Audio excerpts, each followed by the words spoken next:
In the shadowed streets of Edo, where paper lanterns cast trembling circles of light against the encroaching darkness, the people understood something that modern minds have forgotten in their rush toward rationality. They knew that betrayal does not simply end with the final breath of the betrayed. They knew that some wounds carve themselves so deeply into the fabric of existence that death becomes not an ending, but a terrible beginning. What we dismiss today as superstition, the careful rituals, the protective charms, the whispered prayers before sleep, these were not the products of primitive ignorance, but the accumulated wisdom of a people who had learned through generations of haunting that the human heart's capacity for vengeance transcends the boundaries of flesh and bone. The men and women of the late Edo period lived with a knowledge that chills the modern soul,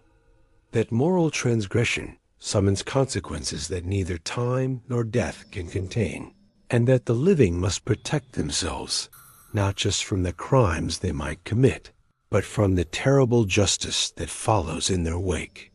The year was 1825, and the great city of Edo sprawled beneath Mount Fuji's distant gaze like a living organism, its millions of inhabitants bound together by invisible threads of duty, honor, and fear.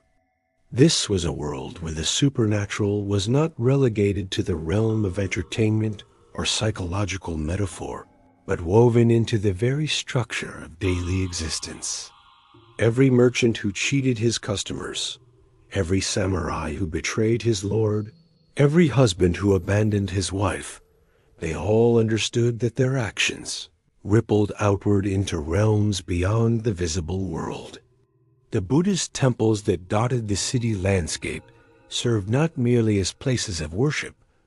but as fortifications against the consequences of human cruelty.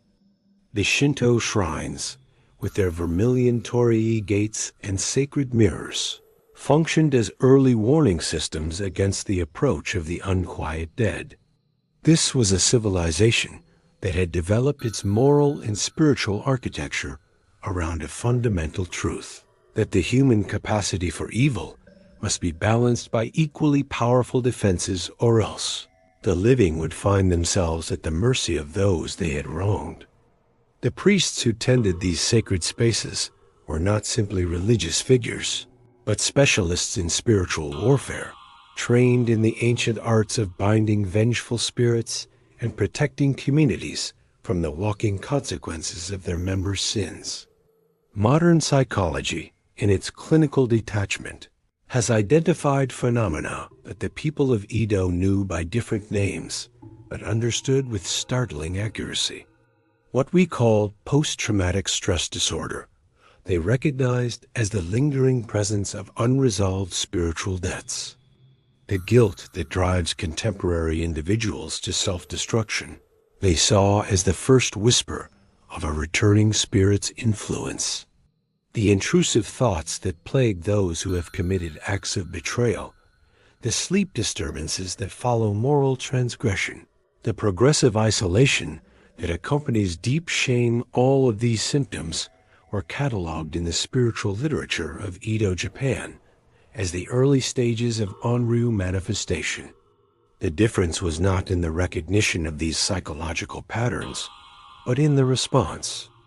Where modern therapy seeks to rationalize and normalize these experiences, the practitioners of Edo period spiritual medicine understood them as genuine supernatural phenomena requiring immediate and comprehensive intervention. They knew that guilt was not merely an emotion to be processed,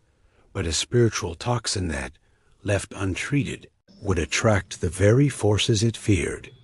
Their approach was not to explain away the supernatural elements of psychological distress, but to address them directly through ritual, community support, and spiritual purification practices that modern minds dismiss as primitive theater. The daily rhythm of life in an Edo period household was structured around the constant necessity of spiritual protection. Before the first light of dawn penetrated the paper screens of their homes, Families would gather to burn incense at their household altars, the smoke carrying prayers for protection upward, while simultaneously creating a barrier against malevolent influences. The choice of incense was not arbitrary sandalwood to purify the space, cedar to strengthen spiritual defenses,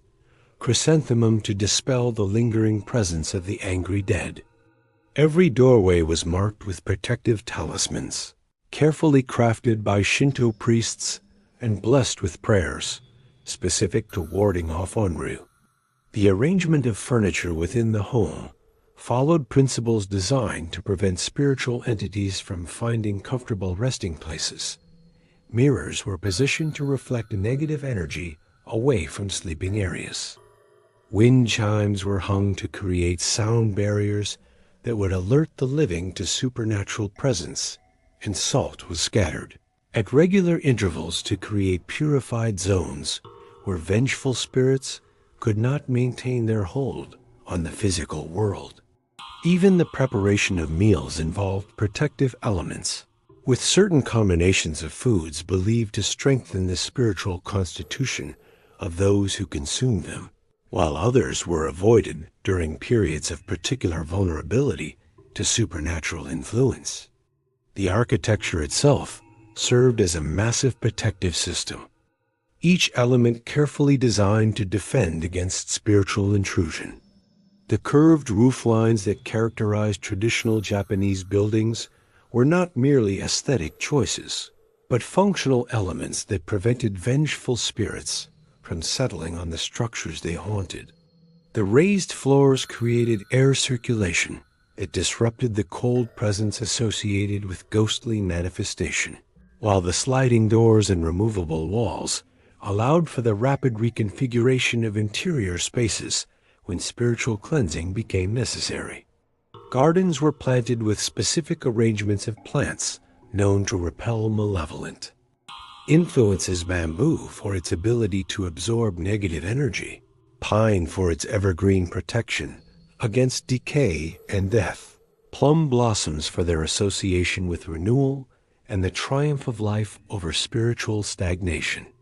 Water features were positioned to create the sound of flowing streams, believed to mask the approach of vengeful spirits, while simultaneously providing the pure element necessary for emergency purification rituals. The entire domestic environment functioned as a complex defensive system,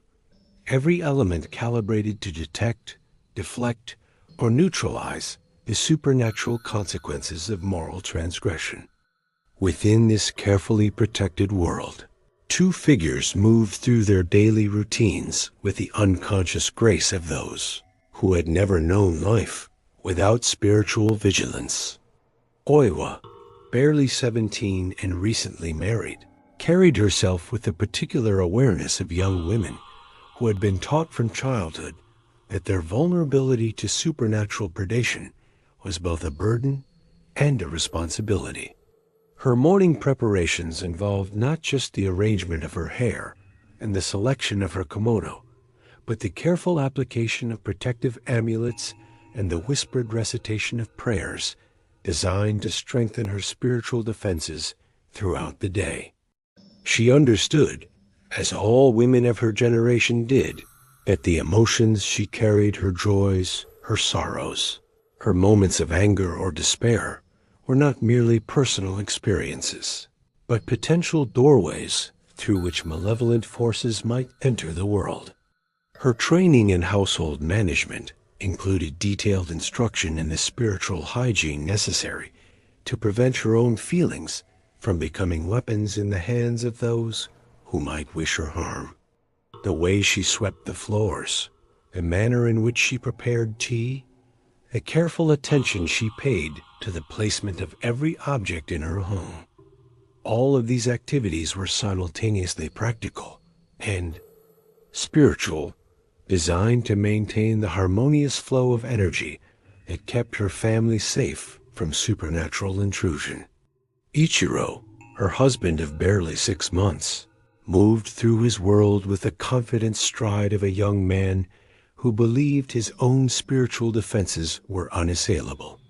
At 25, he had been educated in the warrior traditions that emphasized not just physical prowess, but spiritual discipline as well.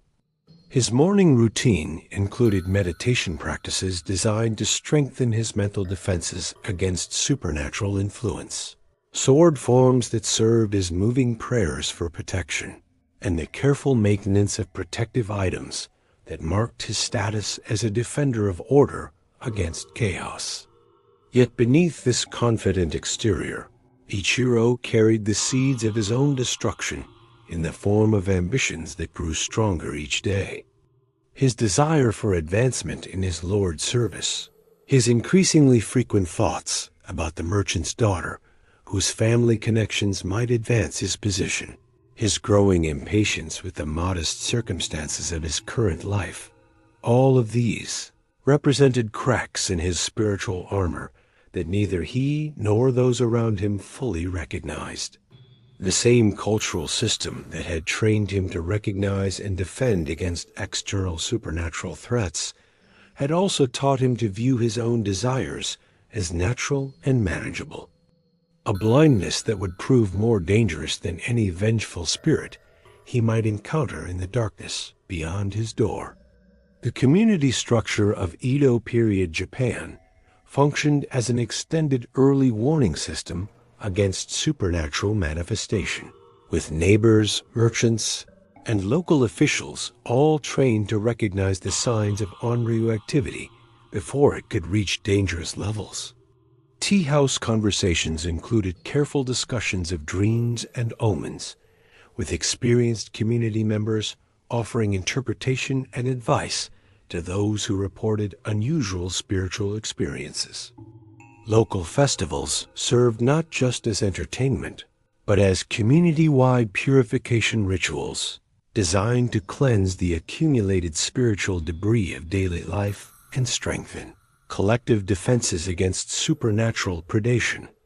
The elaborate theatrical performances that drew crowds throughout the city were simultaneously artistic expression and spiritual education, with stories like Yotsuya Kaden serving as both entertainment and warning, teaching audiences to recognize the patterns of behavior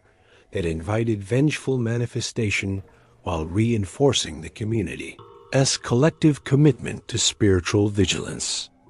Market interactions included subtle assessments of spiritual health, with merchants trained to recognize customers whose appearance or behavior suggested supernatural influence, and protocols for reporting such observations to appropriate religious authorities.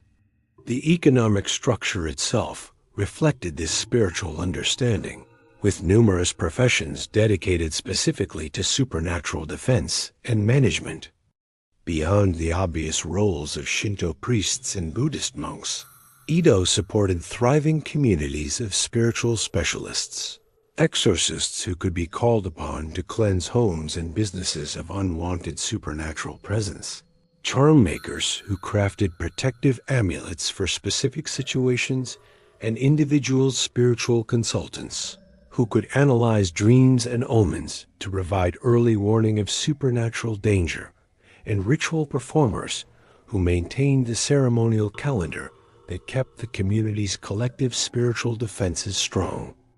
The prosperity of these practitioners reflected not the gullibility of their clients, but the sophisticated understanding that spiritual health required the same professional attention as physical health, and that the costs of prevention were far lower than the devastating consequences of supernatural manifestation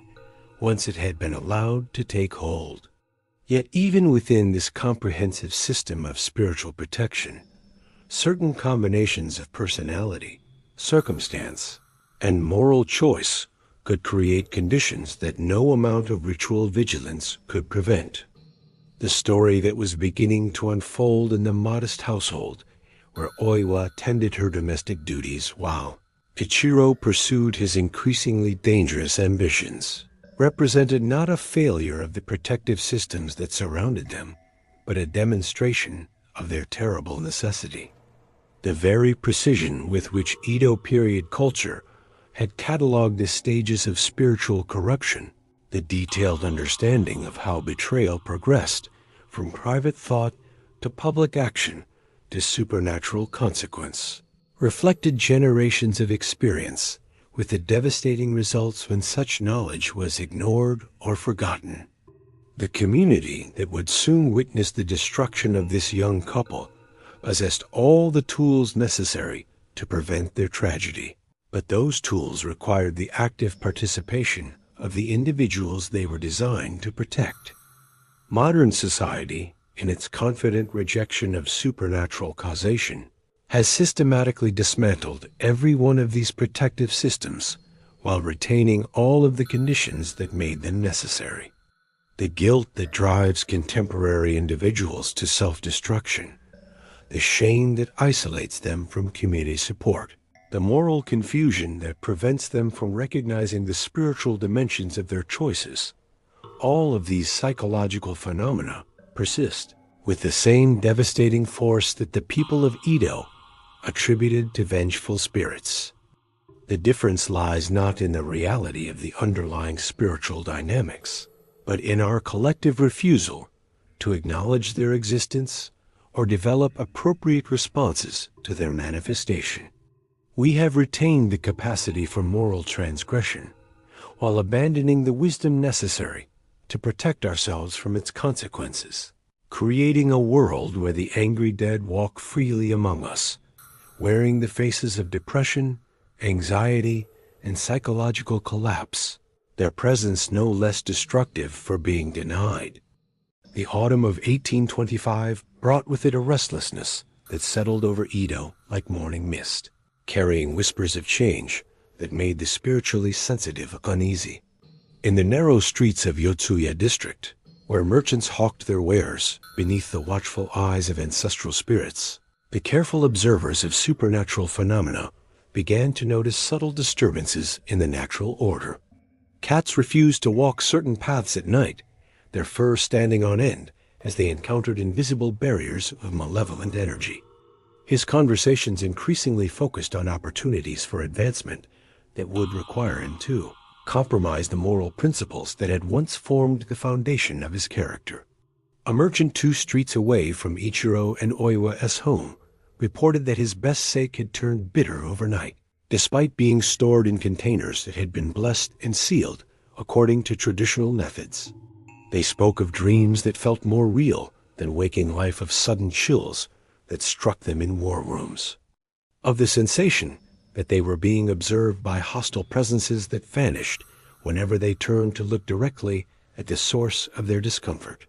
Unlike her husband, whose spiritual blindness was the result of deliberate choice, her increasing vulnerability to supernatural influence was the product of her very sensitivity to the spiritual dimensions of her circumstances.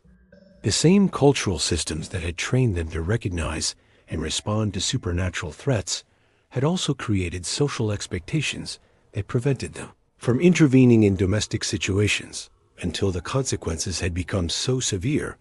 that intervention was no longer possible. Contemporary counselors, trained to view emotional problems as the result of communication failures or psychological imbalances, would likely interpret the symptoms that Edo period practitioners recognized as supernatural manifestation as evidence of depression, anxiety, or relationship stress requiring medication and talk therapy. The dreams that tormented Oiwa would be analyzed as expressions of unconscious fears about her marriage, rather than genuine spiritual communications requiring immediate protective intervention. The shortened days and lengthened nights created conditions that spiritual practitioners had long recognized as particularly favorable to supernatural manifestation, while the approach of the new year intensified the community's collective awareness of the need for spiritual purification and renewal. It was during this period of heightened spiritual activity that the forces gathering around Ichiro and Oiwa's household would begin to manifest in ways that could no longer be ignored or explained away by those who preferred to believe that the rational mind could provide adequate protection against the consequences of moral transgression.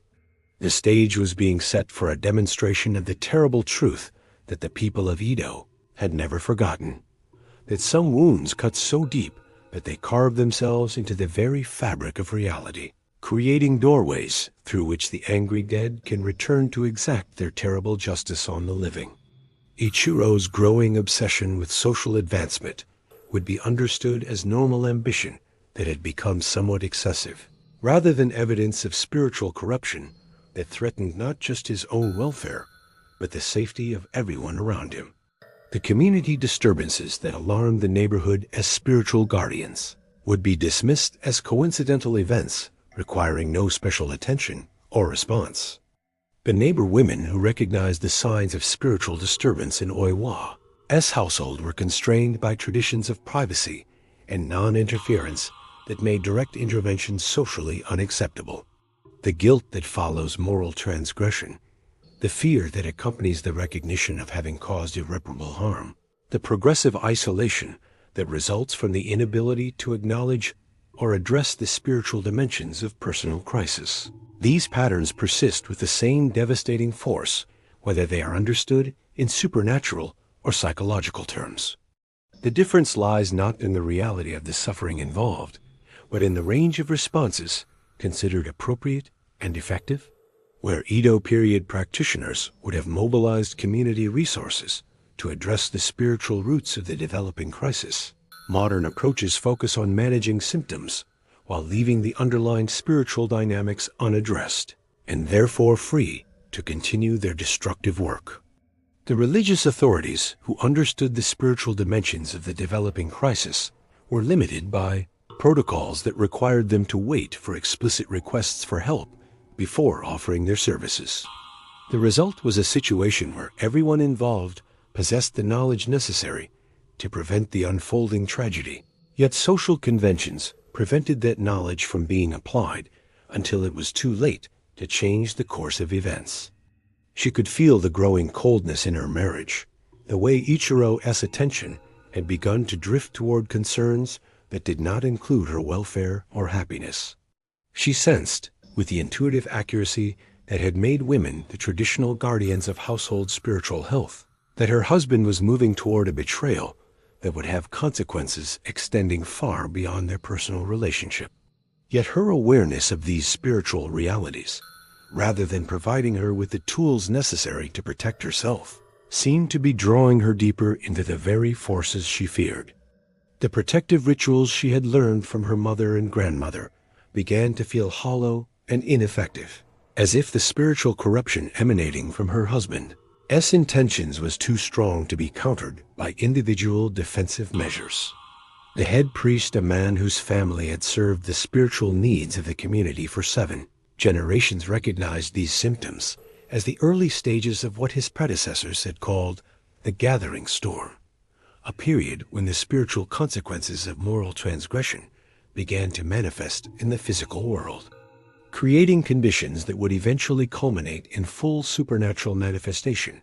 if not addressed through immediate and comprehensive intervention. He began to increase the frequency of community purification ceremonies, knowing that once the process had progressed beyond a certain point, individual protective measures would prove insufficient against the collective spiritual contamination that was beginning to spread through the neighborhood. The elderly woman who sold protective charms at the local market found that her most powerful amulets were cracking without explanation, their carefully crafted symbols of protection becoming illegible as if erased by some invisible force. Ichiro's growing obsession with social advancement had created a kind of spiritual deafness that prevented him from recognizing the significance of the omens that surrounded him. When his elderly neighbor mentioned that her chickens had stopped laying eggs and her garden plants were withering despite careful tending, he dismissed these observations as the superstitious concerns of an old woman whose mind had been weakened by too many years of attention to meaningless coincidences. When the local shrine keeper approached him with offers of protective rituals and spiritual counseling, he responded with the polite but firm refusal of a modern man who had outgrown such primitive practices. His education had taught him to view the supernatural beliefs of his community as relics of a less enlightened age, obstacles to the kind of rational thinking that would enable him to achieve his ambitious goals. Children playing in the narrow alleyways began to report encounters with a woman whose face they could never quite remember, who would watch them from the shadows of doorways before vanishing when adults approached. These sightings followed a consistent pattern. The mysterious figure appeared most frequently near the homes of families where marital discord was beginning to develop, as if drawn by the spiritual energy generated by emotional betrayal and romantic deception. The merchant's daughter, whose family connections had captured his attention, was not merely an object of romantic interest, but a symbol of the social elevation that had become in his mind more important than the spiritual obligations that bound him to his current life. He began to spend his evenings in tea houses where the conversation centered on the practical benefits of strategic marriage arrangements, listening to older men describe their own experiences of trading emotional authenticity for social advantage. The spiritual exercises that had once been central to his daily routine, the meditation, the prayers for protection, the careful maintenance of his relationship with the household spirits,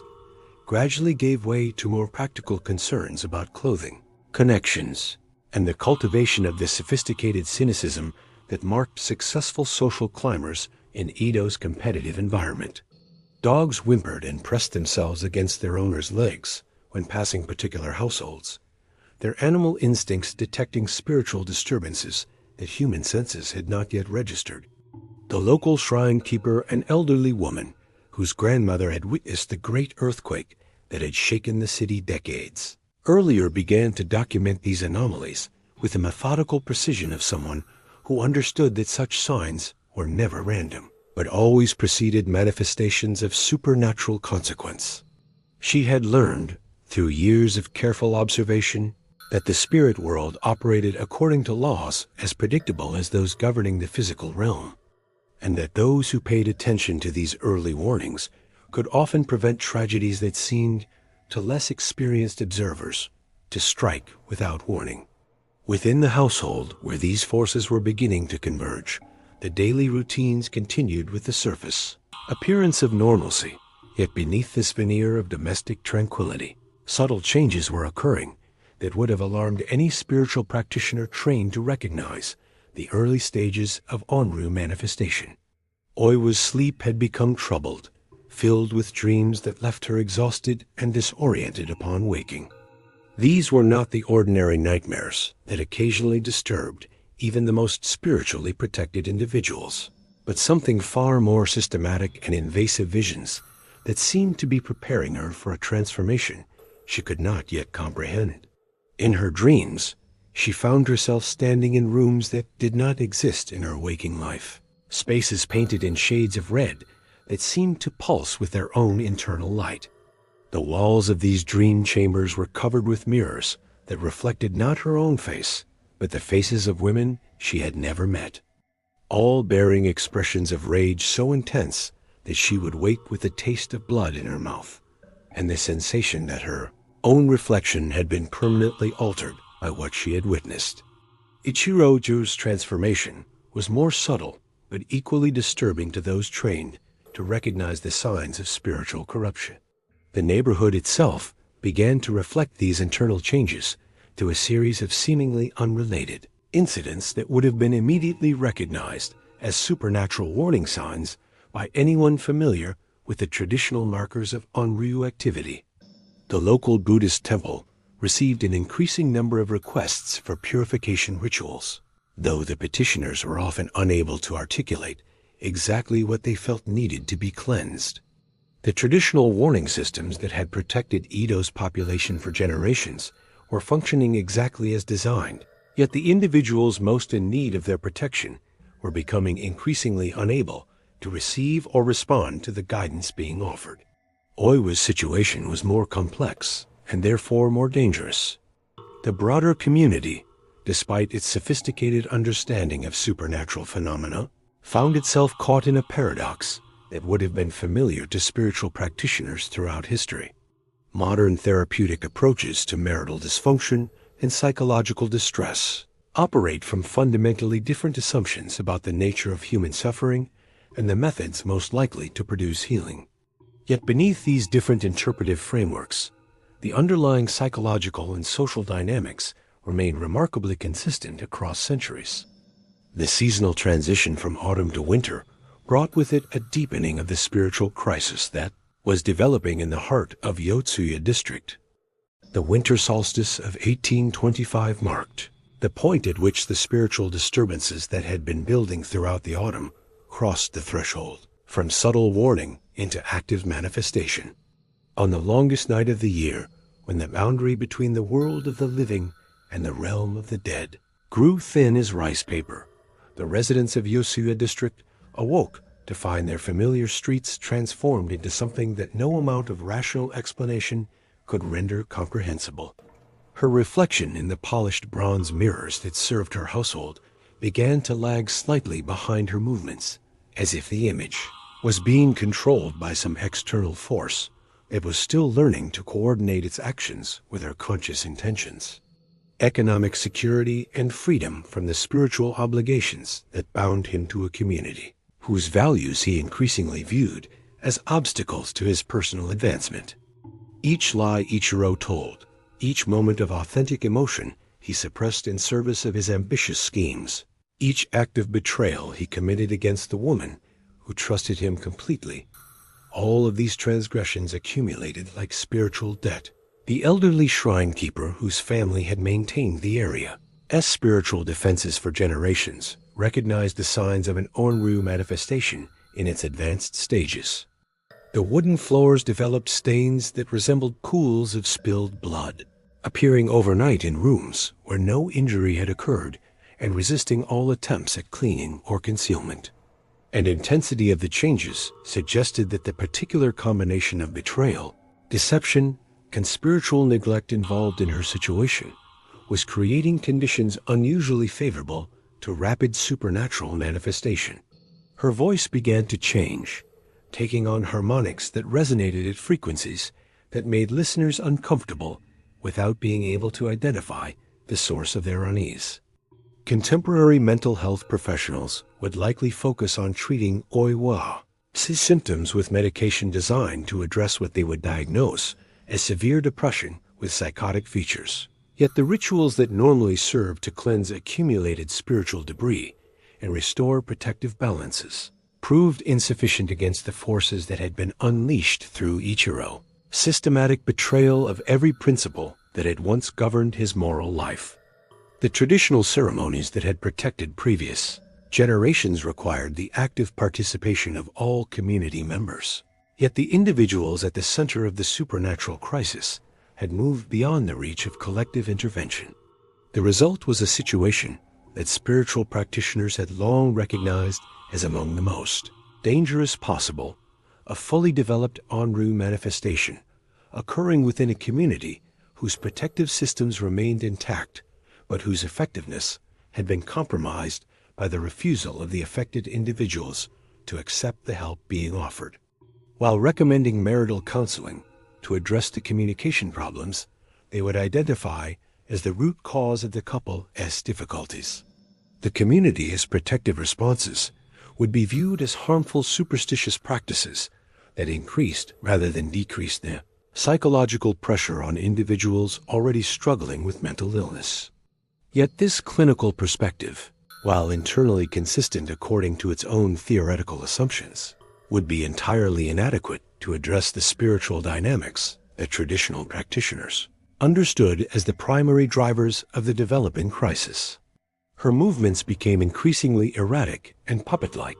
as if her body was being manipulated by an external force that was still learning to coordinate its control over her physical form.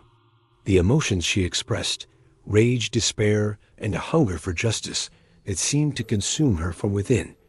intensified beyond anything that could be contained within normal human psychological parameters, creating an atmosphere of barely controlled violence that made ordinary social interaction impossible. The paper screens that divided the interior spaces began to tear in patterns that formed, characters spelling out accusations. The neighbors who recognized the signs of onryō manifestation began to take protective measures for themselves and their families, increasing the frequency of purification rituals, strengthening the spiritual defenses of their homes, and avoiding unnecessary contact with the affected household. The local merchants modified their routes to avoid passing directly in front of Ichiro and Oiwa's residence, while parents began to accompany their children to and from school rather than allowing them to walk unescorted through streets where supernatural activity was intensifying. These responses, while entirely appropriate given the level of spiritual danger involved, had the unintended consequence of isolating the very individuals who most needed community support, creating conditions that accelerated rather than slowed the progression toward complete supernatural manifestation. And threats, messages that would be discovered each morning despite careful repairs made the previous evening. The household shrine where the family had maintained their relationship with ancestral spirits for generations became a focus of disturbing activity. Offerings left for the dead would disappear overnight, replaced by items that had never been placed there. Withered flowers, broken mirrors, locks of hair that belonged to no living person. The protective talismans that had been carefully positioned throughout. The house began to smoke and char as if exposed to invisible flames, their sacred inscriptions becoming illegible as the spiritual forces they were designed to repel grew stronger than their capacity to provide protection. Yet the social protocols that governed her interactions with community members prevented her from taking the direct action that the situation required. The head priest of the local Buddhist temple understood that the spiritual contamination emanating from Ichiro's household was beginning to affect the broader community. Yet his offers of assistance were politely but firmly declined by the very individuals most in need of his help. The traditional support networks that had enabled previous generations to address such crises before they reached dangerous levels were proving inadequate against a form of spiritual corruption that was simultaneously deeply rooted in ancient patterns and uniquely adapted to exploit the vulnerabilities of a rapidly modernizing society, creating an energetic imbalance that demanded correction through supernatural intervention. The universe that Edo period culture understood as fundamentally moral in its structure could not indefinitely tolerate such massive violations of its basic principles without manifesting consequences, designed to restore balance through whatever means proved necessary. The fact that Ichiro remained unaware of these spiritual dynamics did not reduce their potency, but rather increased the likelihood that their eventual manifestation would prove catastrophic rather than corrective. Yuki was 17, possessed of the kind of sophisticated beauty that came from a lifetime of leisure and professional cosmetic attention, and entirely unaware that her admirer was already married to a woman whose spiritual condition was becoming increasingly dangerous to everyone around her. The conversations they shared during carefully orchestrated social encounters focused on literature, fashion, and the social dynamics of Edo's merchant class, topics that allowed Ichiro to demonstrate his cultural sophistication, while avoiding any mention of the supernatural beliefs that still governed the daily lives of his neighbors. In Yuki's presence, he felt himself transformed into the kind of modern, rational individual he believed himself destined to become, free from the primitive fears and superstitious practices that kept other men bound to lives of modest respectability. Her hair, which she had always worn in the elaborate arrangements expected of married women, began to resist styling, falling loose from its pins and ornaments despite her increasingly frantic efforts to maintain the appearance of normalcy. The cosmetics she applied each morning would shift and smear throughout the day without any apparent cause, creating patterns on her face that resembled theatrical masks, the stark white powder pooling in unnatural configurations, while the red pigment of her lips spread beyond their natural boundaries to create the appearance of a mouth stretched in perpetual silent scream. The snow that had fallen during the night bore the impressions of footsteps that led nowhere, where a man whose moral foundation remained intact would have recognized these phenomena as urgent warnings requiring immediate spiritual intervention. Ichiro interpreted his wife's deteriorating condition as evidence of mental instability that threatened his social ambitions. The changes in her appearance, which any spiritually educated person would have identified as the early stages of onryō transformation, struck him as symptoms of a nervous disorder that might prove embarrassing if witnessed by individuals whose good opinion he was working to cultivate. His primary concern was not for Oiwa's welfare, but for the potential impact her condition might have on his carefully planned courtship of the merchant's daughter, whose family connections represented his pathway to advancement. The protective rituals and spiritual consultations that would have been the obvious response to supernatural manifestation were dismissed as wasteful expenses that would divert resources from more important projects, beginning in the middle of empty courtyards and ending abruptly at solid walls, as if their maker had simply dissolved into the winter air. The lanterns that marked the boundaries of safe passage flickered with flames that cast no warmth, their light revealing shadows that moved independently of any visible source, creating patterns of darkness that seemed to spell out warnings in a script that could be felt rather than read. The temple bells that normally rang at dawn remained silent, their bronze surfaces covered with a frost that formed crystalline patterns resembling the faces of women in expressions of inconsolable grief. Within her modest home, Oiwa experienced the first direct encounter with the supernatural forces that had been gathering around her life, like storm clouds around a mountain peak.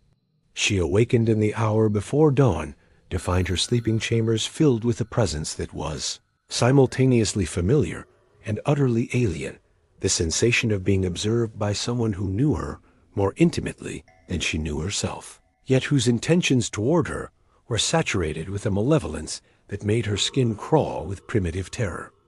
The air in the room had become thick and oppressive, carrying scents that belonged to no earthly source. The metallic tang of spilled blood, the sweet corruption of flowers. Left too long in stagnant water, the acrid smoke of fires that consumed more than wood and paper. When she attempted to light a candle to dispel the unnatural darkness, the flame refused to catch, as if the very atmosphere had been drained of the elements necessary to sustain ordinary fire. She lay paralyzed in her futon, listening to sounds that seemed to emanate from within the walls themselves, the whispered conversations of voices she could not quite identify, the soft footsteps of someone pacing in rooms that did not exist, the periodic creaking of floorboards bearing weight that cast no shadow. The transformation of her physical appearance began during these nocturnal encounters, starting with subtle changes that only she could perceive, but gradually progressing to alterations that would become visible to others.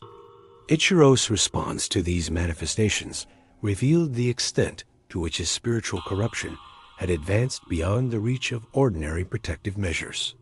The merchant's daughter who had captured Ichiro's attention existed in his imagination as a symbol of everything his current life lacked: social status. The elaborate deception required to maintain this double life created spiritual conditions that traditional practitioners would have recognized as extraordinarily dangerous. The neighborhood's spiritual guardians, meanwhile, found themselves confronting a situation that challenged even their extensive experience with supernatural crisis management. The physical manifestations of supernatural presence began to extend beyond Oiwa's personal experience to affect the material environment of her household in ways that could not be ignored or rationalized away. The progression of Oiwa's transformation followed patterns that had been documented in spiritual literature for centuries, yet the speed, the community's response to these developments revealed both the strengths and limitations of traditional spiritual protection systems when confronted with individuals who had moved beyond the reach of conventional intervention. Modern psychological frameworks would interpret these community responses as evidence of mass hysteria or collective delusion, symptoms of a pre-scientific society's inability to distinguish between genuine mental health crises and imaginary, supernatural threats. The approach of the new year brought with it the community's most intensive period of spiritual purification and renewal. The final transformation began on the night of the new moon in the first month of 1826, when the accumulated spiritual debt of Ichiro's betrayals reached the point where the universe's demand for balance could no longer be deferred or deflected through ordinary means. The darkness that descended over Yotsuya district that evening was not merely the absence of light, but something far more substantial and malevolent. A presence that seemed to absorb sound was simultaneously an ending and a beginning, the completion of her existence as a living woman, and the commencement of her career as one of the most powerful onryō in Japanese spiritual history. Ichiro's final act of betrayal, administered through poison disguised as medicine, dissolved the last barriers between her human consciousness. The incense that should have carried prayers for Oiwa's peaceful rest burned with flames that cast no light, producing smoke that formed shapes resembling faces frozen in expressions of rage and accusation. Understood that they were witnessing the formation of an onryō, whose power would far exceed the normal parameters of vengeful manifestation. Remained entirely unaware that her prospective suitor's availability had been purchased through murder and betrayal of the most devastating kind. As if the spirit had been waiting for the moment when his betrayal would be complete and irreversible, before beginning her campaign of supernatural justice. Her training in recognizing and responding to spiritual threats enabled her to understand immediately that she was witnessing an onryō of extraordinary power. Yet her knowledge of appropriate protective measures proved insufficient against a vengeful spirit whose capacity for destruction had been magnified through systematic betrayal and murder. The local authorities, rather than dismissing reports of ghostly activity as the products of primitive superstition, implemented protocols designed to protect the broader population from the collateral damage that typically accompanied powerful onryō manifestations. Emergency purification rituals were performed at all major intersections to create barriers that might prevent the vengeful spirit from extending her influence beyond the immediate area where her grievances had originated. Contemporary mental health professionals would likely focus on treating the hallucinations and delusions they would identify as the core symptoms of the crisis, now transformed into a theater for the demonstration of spiritual justice that no earthly authority could provide, and merciful because it provided final resolution to suffering that might otherwise have continued indefinitely. The reality of spiritual consequence and the relationship between individual moral choice and collective spiritual health. The communities that preserved and transmitted her story understood it not as entertainment or historical curiosity, but as essential instruction in the recognition and prevention of conditions that could lead to similar supernatural manifestations. The detailed attention they paid to the warning signs, the protective measures, and the community responses that proved effective or ineffective served as guidance for future generations who would face their own encounters with the terrible consequences of betrayal and the equally terrible power of the human need for justice. In a world that has largely abandoned such spiritual understanding, Oiwa's vengeful presence continues to manifest through forms that modern minds struggle to recognize or address: depression that resists treatment, guilt that consumes from within, relationships that carry the seeds of their own destruction, and communities that have lost the ability to distinguish between rational progress and spiritual regression. The ancient wisdom that understood these phenomena as supernatural manifestations requiring community intervention has given way to individualistic approaches that leave people defenseless against forces that transcend the boundaries of personal psychology, creating conditions where the vengeful dead walk freely among us, their presence no less destructive for being unrecognized. Oiwa's revenge took forms that reflected not only her personal grievances, but the broader community's need for demonstration that the moral order of the universe remained intact despite appearances to the contrary. The manner of Ichiro's death, the circumstances that led to the exposure of his crimes, the ultimate fate of those who had been complicit in his deceptions. All of these elements served to restore the spiritual balance that his actions had disrupted, while providing the community with renewed confidence that the protective systems they had inherited from previous generations, remained effective against even the most sophisticated forms of moral corruption. The rooms that had once been filled with the ordinary activities of domestic life became stages for manifestations of supernatural power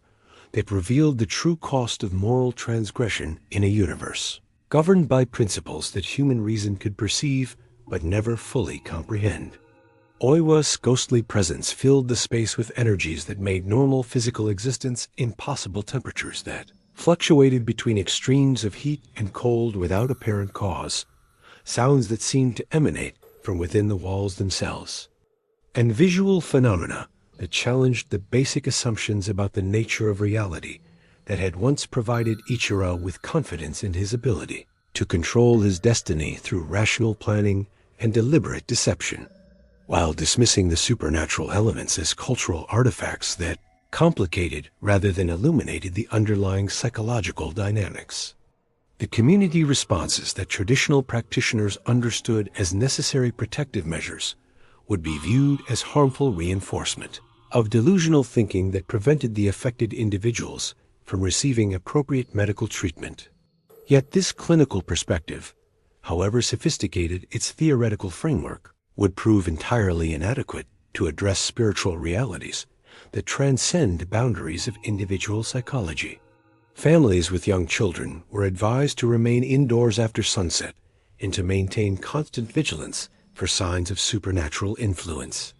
while pregnant women were provided with additional protective amulets designed specifically to guard against the kind of spiritual contamination that could affect unborn children. The prayers she recited, the protective gestures she attempted to perform, the appeals to Buddhist and Shinto protective forces that should have provided sanctuary against supernatural attack, all of these traditional defenses failed to provide protection against Oiwa's rage. The actors who specialized in portraying onryō characters found themselves studying the manifestations of the actual vengeful spirit with the intensity of scholars, recognizing that they were witnessing phenomena that would inform theatrical representations for generations to come. The audiences who attended these performances experienced them not as fictional entertainment, but as instructional material that might prove essential for their own survival should they ever encounter similar supernatural threats. The boundary between artistic representation and spiritual reality dissolved as the community used every available cultural resource to understand and respond to forces that transcended ordinary human experience, which seemed to draw strength from the very religious systems that were supposed to contain it. The carefully planned romantic scene that Ichiro had orchestrated was transformed into something from the darkest nightmares of both participants when Oiwa's ghostly form materialized between them. The rational worldview that had enabled him to dismiss supernatural concerns while pursuing his ambitious schemes collapsed entirely when confronted with evidence of spiritual realities that could not be explained away or ignored. The guilt that he had successfully suppressed through months of careful self-deception returned with overwhelming force, combined with terror that transcended anything he had previously experienced. Yet even in the face of undeniable supernatural manifestation, his primary concern remained focused on protecting his social position rather than addressing the spiritual dimensions of his crisis. His attempts to convince Yuki and her family that his wife's ghostly appearance had been a hallucination brought on by grief demonstrated the extent to which his moral corruption had progressed beyond the reach of correction through ordinary means. Her disfigured features illuminated by a light that seemed to emanate from sources beyond the physical world. The beauty that had once made her the object of Ichiro's genuine affection had been transformed into something that transcended ordinary concepts of horror, her damaged eye weeping blood that defied gravity by flowing upward like smoke, her mouth stretched in a smile that revealed knowledge of suffering beyond human comprehension, her hands extended toward her former husband with fingers that had grown long and sharp as talons, designed for spiritual as well as physical destruction. Her interactions with Ichiro during the period immediately following Oiwa's funeral were characterized by the kind of romantic excitement that comes from the belief that one has encountered a man whose devotion has been purified through suffering and loss. The flowers he brought her, the poetry he composed in her honor. The carefully planned encounters that allowed their relationship to develop within socially acceptable parameters. All of these courtship rituals proceeded according to conventional patterns, while being saturated with spiritual contamination that would eventually prove as dangerous to her as it had been to his murdered wife. The protective systems that her family had maintained for generations to guard against supernatural influence proved inadequate against threats that approached through seemingly normal social channels, demonstrating one of the most terrifying aspects of onryō manifestation, their ability to use human relationships as pathways for revenge. The elderly shrine keeper who had maintained the district as protective systems for decades recognized patterns in the supernatural disturbances that indicated the presence of a spirit whose capacity for revenge had been amplified by the particular combination of innocence betrayed and justice denied that characterized Oiwa's situation. The head priest of the local Buddhist temple attempted to perform emergency binding rituals designed to prevent the newly formed onryō from gaining full access to the physical world, but found his most powerful spiritual techniques proving inadequate against forces that seemed to draw strength from the very attempts to contain them. The Buddhist monks who performed the traditional ceremonies found their voices faltering as they attempted to recite prayers that had been used for centuries to guide the spirits of the dead toward acceptance and release, their words seeming to dissolve into the air without reaching their intended destination. The wooden tablets inscribed with Oiwa's name and the dates of her birth and death began to crack and splinter, despite having been crafted from wood that had been specially treated to prevent such damage, as if the very material world was rejecting the false narrative of natural death that Ichiro was attempting to establish through formal ritual, and the vast reservoir of rage that had been building throughout months of systematic deception and abuse. As her physical body succumbed to the toxic substance he had obtained from sources as morally corrupted as himself, her spiritual essence underwent a transformation that had been carefully documented in texts that warned of the terrible consequences of driving the innocent to despair through deliberate cruelty. The protective barriers that normally prevented the dead from returning to the world of the living proved powerless against the intensity of her need for justice, creating conditions that would allow her vengeful spirit to manifest with unprecedented force and duration. Warmth and hope with equal efficiency, leaving behind a void that pressed against the consciousness of every living creature within its influence, rather than the guilt and remorse that might have protected him through their connection to his remaining moral instincts. He felt primarily relief that the obstacle to his advancement had been removed, combined with satisfaction that his plans had been executed without detection by the authorities who might have interfered with his ambitions. The crying and wailing he performed for the benefit of neighbors and relatives were entirely theatrical, designed to establish his credentials as a grieving widower, rather than expressions of genuine sorrow for the woman whose trust he had systematically violated and whose life he had deliberately destroyed. His preparations for the funeral focused not on honoring Oiwa's memory or ensuring her peaceful passage to the afterlife, but on creating opportunities to demonstrate his availability to the merchant's daughter, whose family connections represented his pathway to the social elevation he had pursued at such devastating cost. The dogs that normally barked at strangers fell silent, huddling against their owners with the wide-eyed terror of animals who sensed predators beyond their comprehension. The cats that roamed the narrow streets seeking prey found themselves stalked by something that moved through shadows with purpose and intelligence, causing them to flee to the highest rooftops, where they remained motionless until dawn, their fur standing on end and their eyes fixed on dangers that human perception could not detect. In the modest house, where the final act of this ancient drama was about to unfold, Oiwa experienced the completion of her transformation from betrayed wife to vengeful spirit with a clarity that transcended the boundaries between life and death. The physical changes that had been progressing throughout the winter months accelerated beyond the point where they could be concealed or explained away. Her left eye, damaged by the poison Ichiro had used to disfigure her in his final attempt to escape his moral obligations, began to weep tears of blood that stained her cheek with patterns resembling ancient calligraphy. Her hair, once carefully arranged according to the customs of married women, fell loose and wild, moving with a life of its own, as if stirred by winds that blew from realms beyond the physical world. The kimono she wore, stained with the evidence of her violent death, seemed to shift and flow around her form, its colors deepening from the soft pastels, appropriate to a young wife, to the deep crimsons and blacks that marked her new status as an instrument of supernatural justice. The moment of her actual death, when it finally arrived.